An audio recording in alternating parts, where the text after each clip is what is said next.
ವಿಶ್ವಕಪ್ ಗೆದ್ದ ಸಂಭ್ರಮದಲ್ಲಿ ಭಾರತ ಇದೆ. ಆದರೆ ಈ ನಡುವೆ ಹಾರ್ದಿಕ್ ಪಾಂಡ್ಯ ತಮ್ಮ ಗೆಳತಿಯ ಜೊತೆಗೆ ಮೈದಾನದಲ್ಲಿ ಸಂಭ್ರಮಿಸಿದಂತಹ ರೀತಿ ಇದೆಯಲ್ಲ, ಅದು ಪರ ವಿರೋಧಕ್ಕೆ ಕಾರಣವಾಗಿದೆ. ಆ ಬಗೆಗಿನ ಫೋಟೋಸ್, ವಿಡಿಯೋಗಳನ್ನು ವ್ಯಾಪಕವಾಗಿ ಹಂಚಿಕೊಳ್ಳಲಾಗ್ತಾ ಇದೆ. ಭಾರತ 3ನೇ ವಿಶ್ವಕಪ್ ಗೆದ್ದ ಬಳಿಕ ಮೈದಾನದಲ್ಲಿನ ಸಂಭ್ರಮವನ್ನ ಶಬ್ದಗಳಲ್ಲಿ ವಿವರಿಸೋಕೆ ಆಗಲ್ಲ. ಅಷ್ಟ ದಿಕ್ಕುಗಳಲ್ಲೂ ತ್ರಿವರ್ಣ ಧ್ವಜ ಹಾರಾಡ್ತಾ ಇತ್ತು.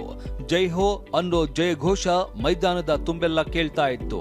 ಟೀಂ ಇಂಡಿಯಾದ ಆಟಗಾರರು ತಮ್ಮ ಕುಟುಂಬದವರ ಜೊತೆಗೆ ಸಂಭ್ರಮಿಸ್ತಾ ಇದ್ರೆ ಅದು ಕಣ್ಣಿಗೆ ನೋಡೋದಕ್ಕೆ ಹಬ್ಬ. ಇದೆಲ್ಲದರ ನಡುವೆ ಎಲ್ಲರ ಗಮನ ಸೆಳೆದಿದ್ದು ಹಾರ್ದಿಕ್ ಪಾಂಡ್ಯ ಮತ್ತು ಪಾಂಡ್ಯ ಗೆಳತಿ ಮಹಿಕಾ ಶರ್ಮಾ. ಟಿ20 ವಿಶ್ವಕಪ್ ಗೆಲುವನ್ನ ಗೆಳತಿ ಜೊತೆ ಸಂಭ್ರಮಿಸಿದ ಪಾಂಡ್ಯ. ಮೈದಾನದಲ್ಲಿ ಪ್ರೇಮ ಪಕ್ಷಿಗಳ ಪ್ರಯಾಣ, ದಂಗಾದ ಫ್ಯಾನ್ಸ್. ಭಾರತ ತಂಡ 3ನೇ ಟಿ20 ವಿಶ್ವಕಪ್ ಗೆದ್ದ ಸಂಭ್ರಮದಲ್ಲಿದೆ. ಈ ನಡುವೆ ಸಾಮಾಜಿಕ ಜಾಲತಾಣದಲ್ಲಿ ಆಲ್ರೌಂಡರ್ ಹಾರ್ದಿಕ್ ಪಾಂಡ್ಯ ಅವರ ಸಂಭ್ರಮ ಹಲ್ಚಲ್ ಎಬ್ಬಿಸಿದೆ. ಗೆಲುವಿನ ಖುಷಿಯಲ್ಲಿ ತೇಲಾಡ್ತಾ ಇದ್ದ ಪಾಂಡ್ಯ ಗೆಳತಿ ಮಹಿಕಾ ಮೇಲಿನ ಪ್ರೀತಿಯನ್ನ ಬಹಿರಂಗವಾಗಿಯೇ ವ್ಯಕ್ತಪಡಿಸಿದ್ರು. ಮೈದಾನ, ಸಹ ಆಟಗಾರರು, ಸಾವಿರಾರು ಕ್ರೀಡಾ ಅಭಿಮಾನಿಗಳನ್ನ ಮೈ ಮರೆತು ಸೆಲೆಬ್ರೇಟ್ ಮಾಡಿದ್ರು.